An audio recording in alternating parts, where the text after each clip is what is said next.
Hello, everyone. Welcome to Forge Narrative. My name is Paul, your host. We all about Lost Souls podcast. I'm joined by Red Powell, Hello. Tanya Gates, and Adam Camilleri. Hey, everybody. G'day. I have to remind everyone on this show that what we're about to say does not constitute financial advice. I'm definitely not somebody you want to take financial advice from. But some Blood Angel pre-orders go up for this weekend, and I am prepared to hemorrhage some cash. Oh, y'all know I'm a sucker for themed dice. And there's some Blood Angel. They're crystal dice with seemingly gold symbols on them, gold pips and Blood Angel symbols. So like blood and gold. I'm down. I can't resist that. I'm currently on a 2-year veto from buying any more dice. I'm into my second year of not allowed to buy any dice.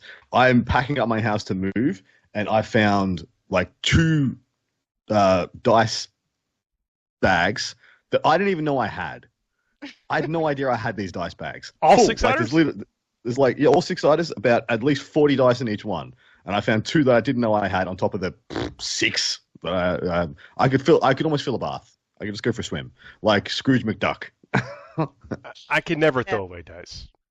Neither. No. But these specially themed dice, like this is when a faction gets released. These dice don't last forever. I think they're limited runs. So get them while you can if you're interested in them. I believe the Sanguinary Guard, which I can look. We're doing this in video. I can actually show you some Sanguinary Guard. I love the spear. I will post these on Instagram and Twitter as well. I'm almost broken this thing probably 5 times during the painting process. But I do believe that the spears are very good, and you're probably going to want at least 1 unit of 6 with the spears. The cool thing about the swords is you could probably get by with your old models for the time being. But I think that the spears are going to be real nice. And at least a full unit of 6 probably with them. I've had a lot of success with Dante and them, coming down out of reserves and doing some work. They were really excited fun to see do. the points. Yeah. Agreed. Putting these together the box comes with a decal sheet. And this is different than the one that's going up for pre-order also. So this transfer sheet is different than the one you can get separately. So know that if you're going to get Sanguinary Guard, you're going to get some decals, and you might want those other ones. There's slight differences in the sheet. I only ever use decals. I only use decals for nail art. That's it. It's got to throw in a little feminine. Do you use like Warhammer decals for nail art? Yes. Oh, absolutely. That's sick. Yes. That's yeah, so it works good. great. They stay on for like 2 to 4 weeks. Yeah.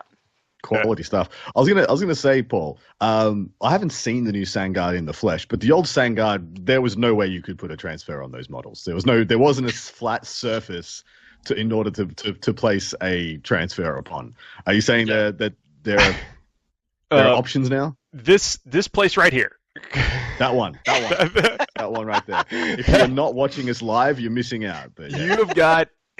You've got a lot of options off this sheet to put on the sometimes I put them on the loincloth areas. I know the light's not the best. Let me see if I can get this a little bit better no, that's not. I'm not helping. It's too shiny. Yeah, it is. But sometimes on the like the breech cloth areas too, you can throw some decals. But yeah, that shoulder is. If you wanted to put a decal there, that's where I was considering putting one, depending on squad marks or whatever.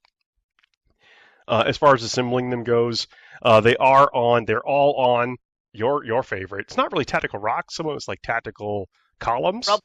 Yeah. Tactical rubble. Yep. Yeah. So, gonna maybe get creative with modeling the next set of 3 to make them look a little bit different on the base, and of course you only need 1 banner, one multi-pistol. But they went together pretty easy. Painting them, I'm in a routine with painting Blood Angels and Sanguinary Guard, so Retributor armor, and then fill in the details around that. Also very excited about the Sanguiner. This guy, oh my goodness. How did you approach doing the white on that? Did you do the white, like the wings off? Like, did you paint the whole thing, do the wings separately, and then stick the wings on at the end? Exactly. That is exactly what I did. I did not attach the wings originally. Just left them off, painted them completely separate, and then glued them on after they were done. That is I think that's how I would do it. Yeah. Sanguiner, I think, is going to be an auto include in every Blood Angel list, and the new figure, very reminiscent of the old figure, but it does look a lot better, if you ask me. A lot more in scale with the rest of the army. Of course, if you are going to use your old figure, rebase it, put it on the new base, because the base size matters and is a real thing. But this model is pretty impressive. I know there's been some critiques about the model and but personal preferences aside, went together pretty easy. Really enjoyed painting it, and I do think it's going to be, like, stat-wise, of course we don't know points, but I think stats is going to be a fixture in a lot of Blood Angel lists. So if you're new to Blood Angels, you definitely want to get this model. The Captain and the Priest come out as well. Captain is kind of like a standard Captain, but you got a little bit different armor details, got a different weapon option, and of course, if you're getting in the combat patrol, you want that Captain. Sanguinary Priest. We all have Sanguinary Priest. We all have. I don't. If you've been a Blood Angel player, you have Sanguinary Priest. This one does have a slightly different pose. And although I'm not really sure where to work that one into a list yet, if you're a completionist, you want to get it. It's another excuse to paint something different in the army. Good times. So what I'm going to get on release, dice, more Sanguinary Guard, like, they're going to be in demand. And the army cards are phenomenal, so pick them up if you can as well. Are they also, like, gold on the outside? Red. Red on the outside. Yeah. Oh, fancy. Yeah. Gorgeous. Fun. Yeah. I kind of swear by the cards because, while, we look at stats all the time, it's kind of good to have them right there at your reference. What is that AP? What is this? What is that? I like having them just quick on the draw to show my opponent, just in case anything comes up that they might want to clarify. Because especially after a new codex comes out, there's some tricks that you do. It's kind of nice to have a handy reference to show your opponent. And also, while they're doing their movement and stuff, I like to be looking at just to kind of pre-plan some of my stuff. And you never know, game 3 on day 2, you could be very fatigued. You might want those reminders yourself. Beautiful models, joy to paint. Cannot wait to get them on the table officially in official events. And I think they're must-haves for Blood Angel players. Like the Sanguinary Guard, I don't know what the right number of Sanguard to put in your list is, but I feel like in at least the Liberator Force and the Angelic Host, you're going to want at least 1, if not 2 units. So GW's pretty far on their way to updating all the factions, the Marine faction-specific miniatures now, aren't they? We have the new Deathwing Knights, Inner Circle Companions, Death Company's updated, Sangard is updated. Who's going to say it? Primaris Thundercap. Let's go. It's time. Let's do it. Hey. I want a Murderfang Redemptor Dreadnought chassis. Can you imagine the size of the Primaris Thunderwolf Cavalry? Thundercav? Yeah. I can. That's why I'm excited. Wait. Are the wolves also Primaris-ized? No. They have to. Massive dudes. Tiny wolves. It's gonna look like an old world cavalry figure. They're gonna legend the Rune Priest, and they're gonna bring in the Rune Chiropractor. Love it. There are no wolves on Fenris. That's Yeah, You only guys. lies. There's only lies on Fenris. There's only lies. Wow. Wow. but depending like the landscape of what a Blood Angel army list might look like, depending on points. I mean, you might not see any firstborn anymore in these forces. Well, it's been a long time coming. There's not a lot of apart from me taking Dark Angel specific units that don't have Primaris options, and even scouts are upsized in the new kits now too. There's pretty much not left to be updated in the Space Marine, like the core Space Marine side of things. Like Vanguard veterans, I mean, I guess Vanguard you can make vets. a case for them. I don't know that you would take them because of some of the Devastators. other options. Yeah. Centurions, maybe Centurions make a comeback. Oh, yo, dog, we put a firstborn inside a Primaris, inside an Aggressor, inside a Grav, inside a Centurion. What's that turducken word? I'm just talking about I'm not saying because you have all these options to build your list, but I've yet to kind of be compelled to go to a firstborn unit when I'm theoretically making Blood Angel list in my mind. Legitimately. We have a raised hand from Red. Let's go. Let's do it. I'm sitting here looking at them. I am Agents of the Imperium, Deathwatch veterans are still firstborn. They do you can, and they had a Warhammer community article about how you can play Deathwatch. You can essentially play Space Marines, paint them black, give them silver left arms. And you can get the Deathwatch upgrade kits. You can actually you can do all that. You can make a Primaris army, play Space Marines, use whatever detachment you want, and then now with the Agents of the Imperium, you can add in the Deathwatch veterans. You could probably use Primaris for that, but they sell as firstborn Marines. Like the whole kit is firstborn Marines, and I currently have I have 2 melee squads right now that I'm getting ready to field. And then I'm working on 2 range squads. So that's a total of 40 firstborns that are going to keep. Hell yeah. That they're going to stay on the field. So I'm just saying, firstborn aren't done yet. They're not done Good. What are you liking from Agents in that list? So I mean, and I know slight tangent from Paul. I'm sorry. Oh no, I think we covered it. It's coming up this week. I figured, yeah, you've gushed enough. The I'm ready. I'm primed.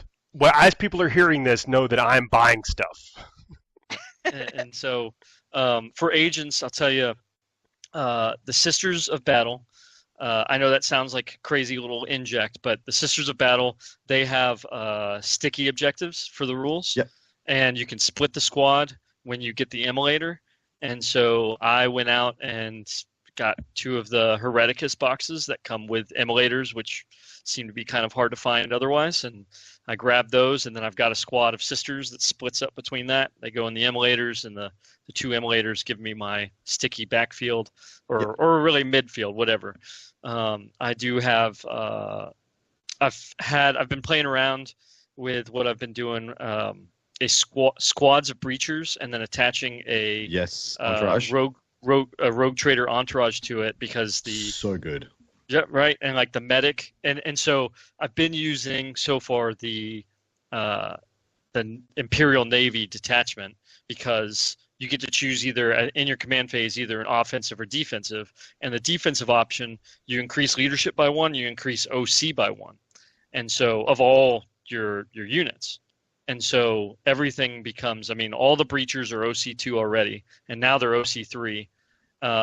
I also I've been playing around with a squad of Grey Knight. It's really fun because I honestly right now I have an element from almost everything across. I've been working with building up some RBDs that are going to come out of Rhinos. I've been looking at the Deathwatch. I haven't finished them yet. I'm also looking. I mean, it's the Corvus is not the most economic choice, but it is cool looking. It is arguably one of the coolest looking flyers. This sounds like a filthy casual list, is what this sounds like. Incredibly, but I'll tell you the Deathwatch. I played around with 3 different builds of the Deathwatch veterans between a melee build, a balanced build, and a shooting build. And the shooting build puts out a heavy number of shots. I've got to actually, like, I did all the math of, like, if I gave them all the right guns and everything. And then my melee build is 4 hammers, 4 shields with swords, the sergeant, and then a black shield blade guy, which is really fun to make too.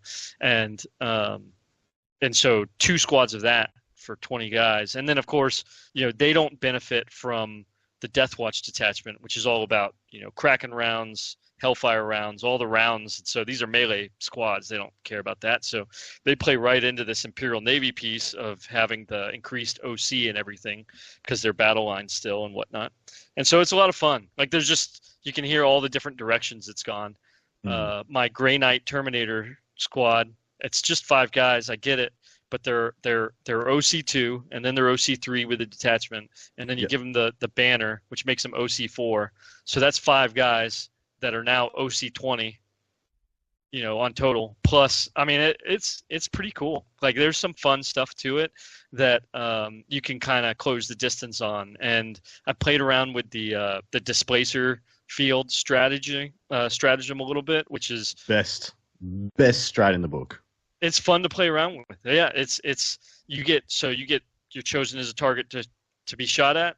After the shots are resolved, then you essentially get to move them 6 inches away, and then it's just effective. Like, and if you put a Watchmaster in those veteran squads to add on to the melee capability, they can. They also have the ability to fall back and charge. So even if they get hit or whatever, and they've reduced the distance, there's a lot of fun stuff. So I'm pretty excited with the way that things go. I've a small thing. I threw a navigator. I've always been a big fan of the incursors for Primaris Phobos. The ability to block out space. The navigator does the same thing, where it has a 12-inch bubble that you can't deep strike in. So 12-inch radius, 24 inches wide, and put just Voidsmen, the Voidsman little group of like 6 guys with him to just sit in the back and kind of block things off. And they don't even have to be on the objective because the sisters have already done sticky objectives across, and then just block off the background with 2 navigators in your backfield. And so I know not the most, by any means, the most efficient or competitive, but it has all the flavor. All of my inquisitorial agent retinues are extremely unique characters.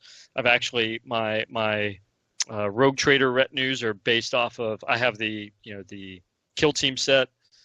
My second crew is made up of Blackstone Fortress people, and my third crew is made from the Curse City Warhammer Quest people.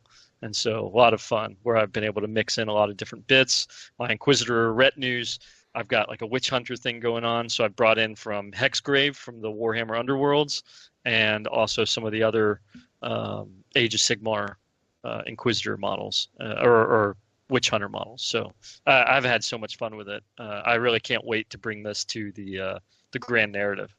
I was just giving you a hard time. It sounds capable with lots of units of scoring potential and that kind of stuff. Well, I mean, and it's definitely, there's a lot of technique to it. I it's fun to play around with it. But even with the hard time, I'm not disagreeing. There is some casual elements to it that I had a great game with my buddy who's playing Black Templar, who just kind of walked through most of the army. Just because, I mean, I'm sure Blood Angels would do something very similar, maybe just faster. Because, like, what are Breachers going to do ultimately?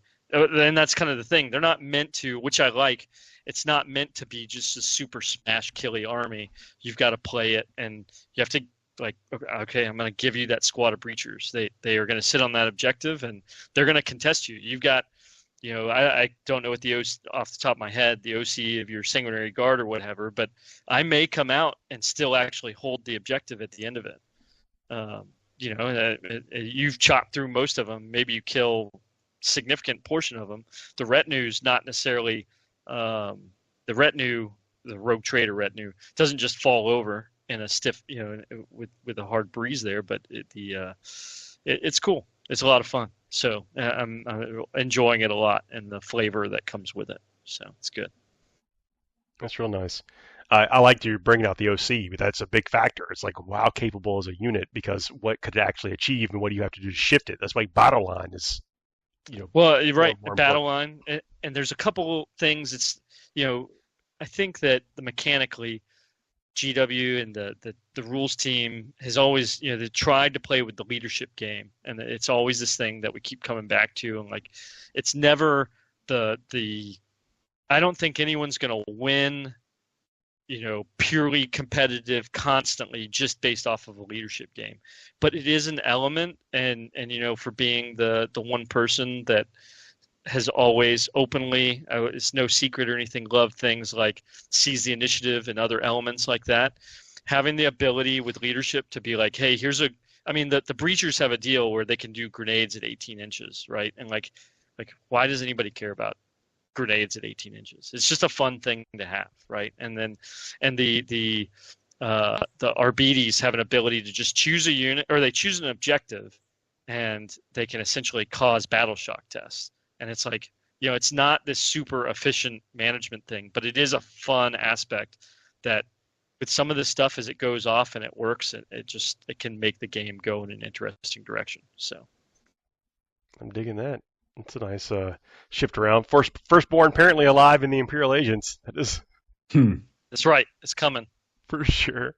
Let's take a quick break, then we'll come back. We're going to talk about, there's been some drama happening over in the Magic world, and I follow that as well, particularly around a format, Commander, which has largely considered somewhat casual, or at least accessible to casual folks, and have been run independently, but there's been some bannings, and apparently their independent community has resigned and given control away to the main entity, the company. There's some parallels we can draw to our world of Warhammer. It might be fun to talk about for a little bit. So, see you in just a minute. FTN is brought to you by Discount Games Inc. Please visit them at www.discountgamesinc.com. And don't forget to ask Jay about ways to save even more on your hobby projects. Hey everybody, we are back. Thanks for checking out our sponsors. Check out us on Patreon, Twitter, Instagram. Get some t-shirts, ways to support the show. Thumbs up, likes, comments. Appreciate everybody that's been commenting on the videos. Leave us those 5-star reviews and all the podcasts wherever you are listening to us. It means a lot. That is one way to allow people to find the show, because it tells the algorithms that other people should come and check us out as well. So we ended off the last segment talking about how there have been some changes recently or shakeups in the Magic world, Magic the Gathering world, a card game, collectible card game. I know everybody's listening to this has heard of Magic. And I want to preface this by saying that I am, I play Magic, but I'm basically I am a filthy casual. I do not compete. I play kitchen table Magic, or I'll, play one of the online programs or whatever, and just keep current with the rules and what happens, but I don't know necessarily the ins and outs. Commander is a format, though, that has been largely governed by an independent rules organization, and it kind of grew up as a casual format, but it's become a very popular format that it was impossible to ignore from Hasbro, the Wizards of the Coast, and so they've begun to produce content for it, and I think as of soon or now or very recently, will be taking over governance of any type of changes or bannings. And this is coming off the back of some decisions a few days ago to ban several cards that apparently got a lot of people up in uproar. And bannings, so cards over there, if you're not familiar, there's a secondary market. So a card, after it's released, becomes, has dollars value attached to it over and above what it may cost individually. It's not like you can just go buy the individual card. In many cases, just off the shelf. It's either got to come out of a booster pack, you've got to trade for it, the old-fashioned way, or you've got to purchase it in the secondary market. So some people had spent hundreds of dollars on some cards that basically with a ruling became obsolete. These players were reminded and I'm using that with severe air quotes, that these are just game pieces and kind of subject to what the game needs. And I empathy. I have severe empathy for these folks because you got these for a reason. You wanted to play with them, and now you may regret some of your decisions if you had to, invest heavily into them to get these pieces that you were going to play with. Definitely, people reacted in a mature and even-handed level to such changes. These are game pieces, and surely I can see. Surely it's a just mature a game. community. It's just a game, right? Yep. All adults here. We would just look at it and just be like, and take it in stride. Surely that is what happened, isn't it, Paul? Well, I don't think so. Not everyone, anyway. I'll put it that way. I think that some people have reacted with emotion, with a little bit of emotion, a little bit of passion. So in there. I'll give this. I'll put a pause here in case Paul wants to cut this. You can't cut it on video. Can't cut it on the video. Just do it, Can't baby. stop the signal, Mal. Can't stop the signal. Because I believe the committee that oversaw the management of Commander resigned because of backlash, and I don't want to say personal threats, but that's what I did here. Yeah. So I don't know that to be again. I don't know, but I think that's the case, and so I think that's justified. Like when people are acting that way, that's never the way to be. I mean, everyone, like anyone who is in that position, like if they're some kind of independent organizer or whatever, they're doing it because they really care about what's happening, like the state of the game, the community. And honestly, I don't know that Commander will be as big as it is without people like that of doing something, kind of picking it up and carrying it on their shoulders. And so never the way to be. And it moving over to Hasbro. I mean, you could make an argument that it's big enough that it should get support and stuff from the powers that be, but this is probably not the way that transition anyone would have wanted it to happen.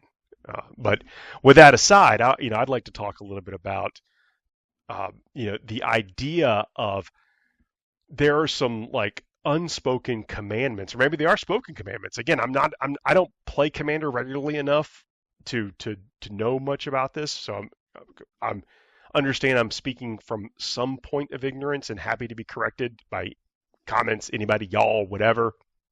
But there's some kind of unspoken commandments of like the Rule Zero. I don't know where the term Rule Zero originated, but it is an aspect of the Commander where you're supposed to sit down with your other players that you're going to be playing with over the course of your session and talk about what is okay, what type of combos and stuff are legal, or how you kind of want to approach your game. You're playing with multiple people with 100-card decks that sometimes people have these 100 cards to develop strategies over time. Maybe nobody wants to get blown out by turn 2. Maybe everyone's running decks that everyone gets burned out by turn 2, and that's the thrill. Who could get there first? I'm not judging or even commenting on the experience. I think that's built into the game that you're supposed to have this conversation to figure out what you want that experience to be before you start.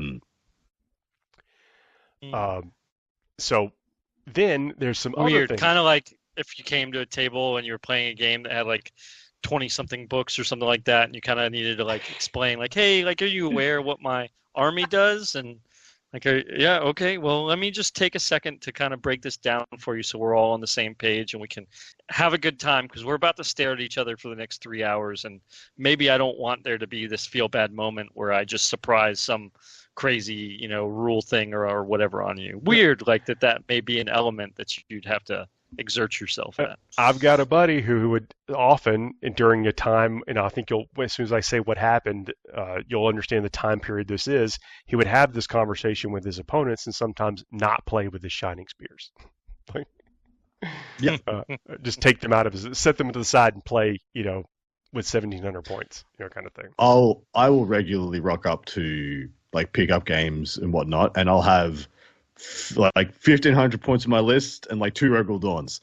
And then I have a chat, and then the Rogal Dawns don't come out of the box. Some Sentinels come out of the box instead. And I think it's just good practice. I mean, sure, if you're competing for a title or you're competing for something of glory, tournament's different. Like match play events. Hard. Do play in a manner that is going to give you the result that you want from that experience. You have purchased that experience. Same as going to see a movie.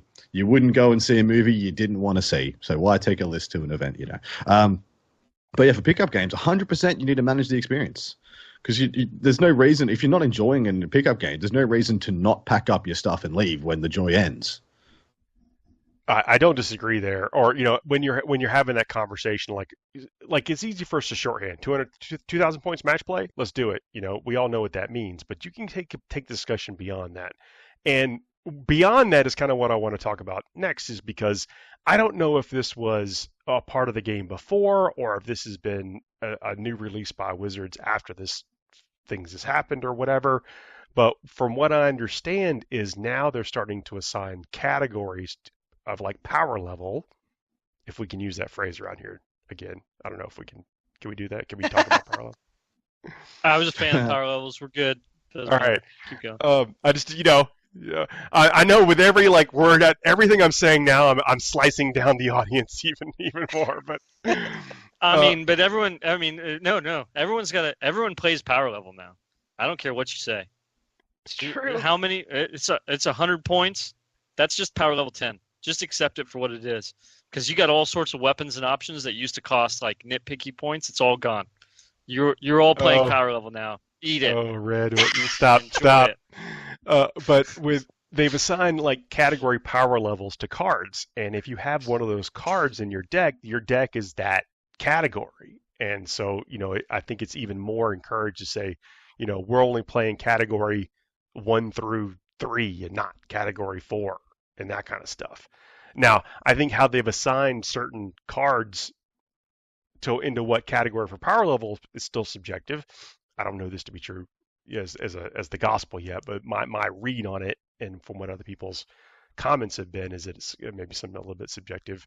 But they've even gone to categorize, if you have like one of these powerful cards in your deck, then your deck is considered to be that category, and so may limit your casual interactions with other folks trying to do that. And I don't know enough yet to know whether or not this is a good or a bad thing, but I can see a lot of parallels to our game in this sense. Yeah, isn't this kind of like list comp? Wasn't that a thing for a while where certain events would like... What, Red? Well, I mean, you're not wrong. But I'd argue Legends. Yeah. Legends, I'd argue Codex updates where, I mean, Paul, like you're talking about Blood Angels, and we know certain things fell off, right? Like as we moved into new editions, some of us can't take Vindicators anymore. Bingo card. We knew that was coming. Like, I mean, just saying, ticked. Like but like, and yet we're still playing, right? Like we're still moving forward. We're still adapting. Yeah, nobody's died yet. The things that generally go Legends are not the things that were, I'm going to say generally, are not the things that were super overpowered and everybody went out and like bought a bazillion of them. There's a few, right? Like arguably, I don't know, Grot Tanks had a moment there where everybody went out and bought a bunch at the beginning and then went Legends. But I mean, most of us could see what was going to happen with that Orc Codex. But yeah. I mean, but look at the people that were like throwing the Grot stuff together, and then were a bit sour when the Orc Codex came out. Well, I don't want this to turn into. I think adjustments to the game is very valid. That's how you keep a healthy theme of things, and you know, and Magic has a rotational of cards, and they also are.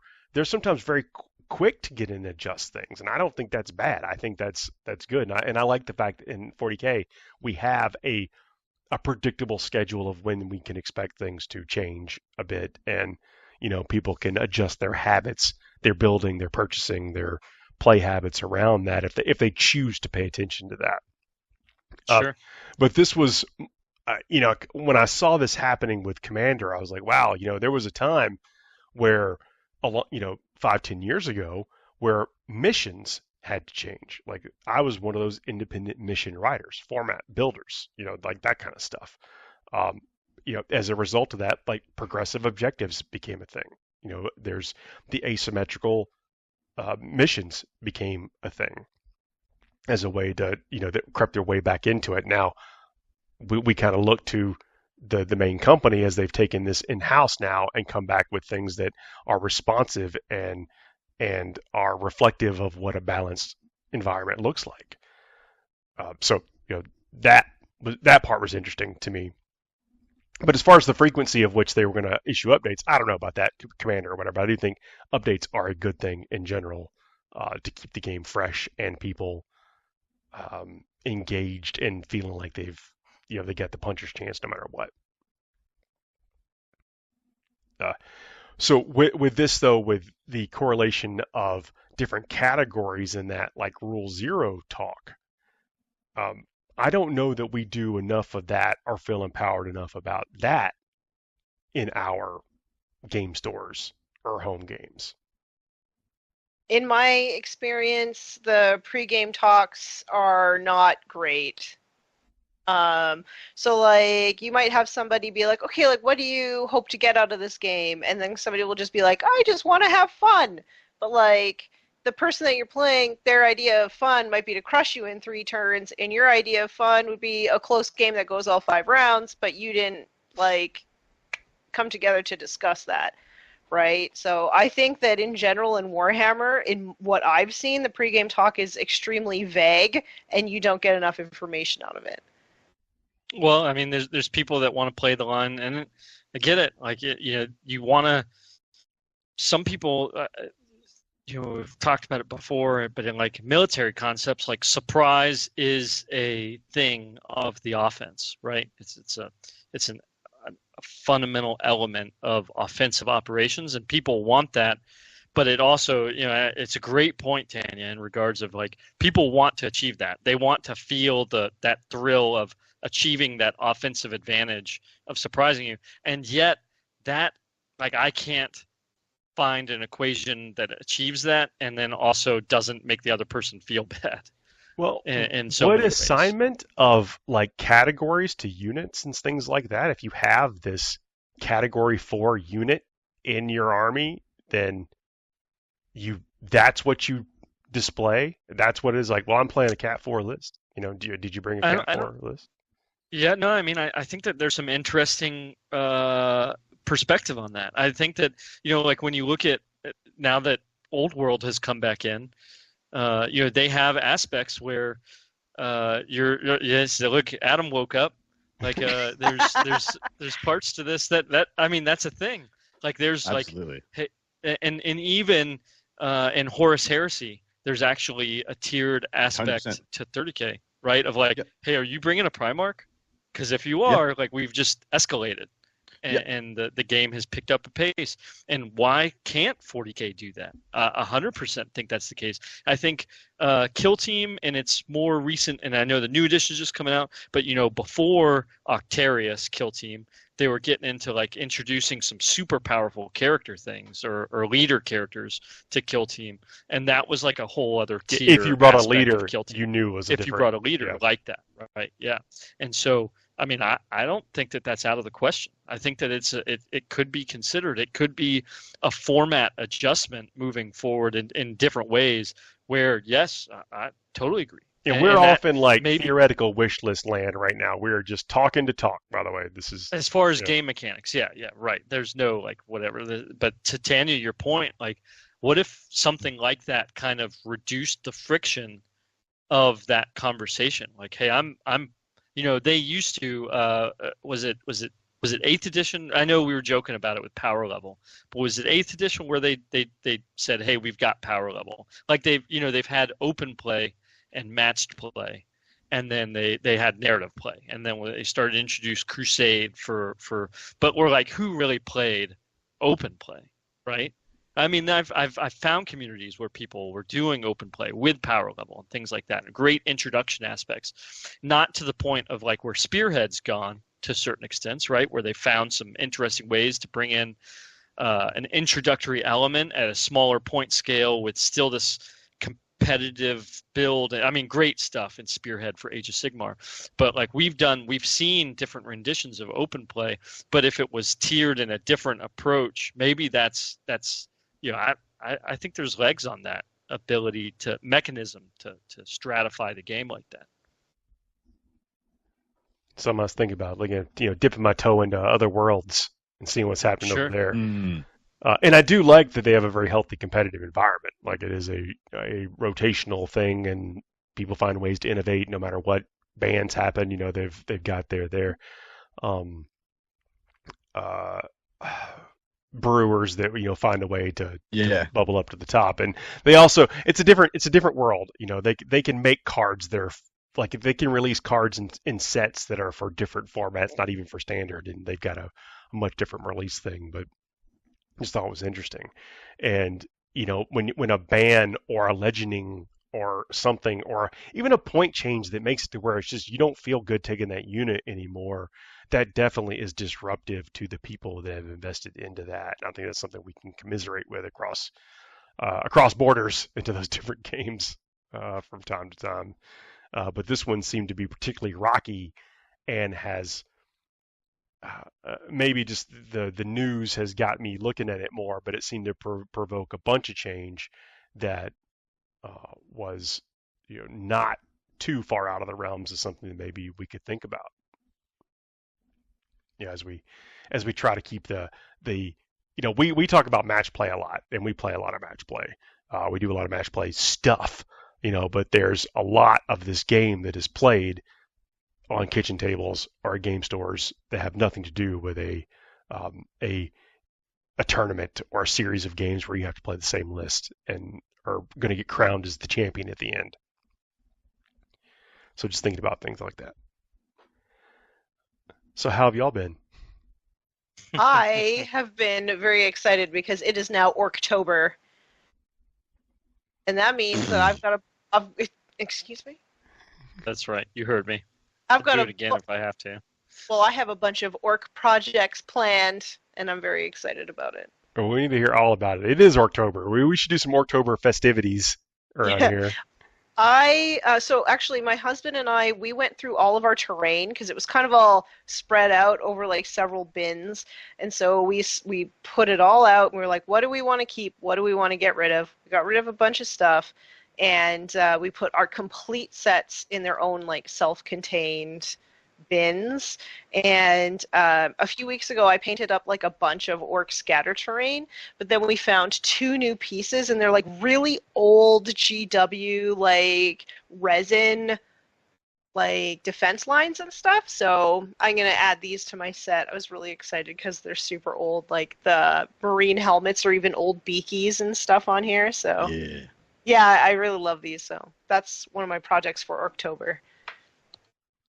Digging it. That is our show this week. It has been a pleasure talking about, of course, the new releases, talking about the legs of Firstborn on the tabletop, and then, of course, this theoretical journey through, like, how to make competitive and not competitive cool, and all the changes and stuff that may happen. That we got to roll with it. We'll talk to y'all next week, everybody. See you soon. Bye, everybody.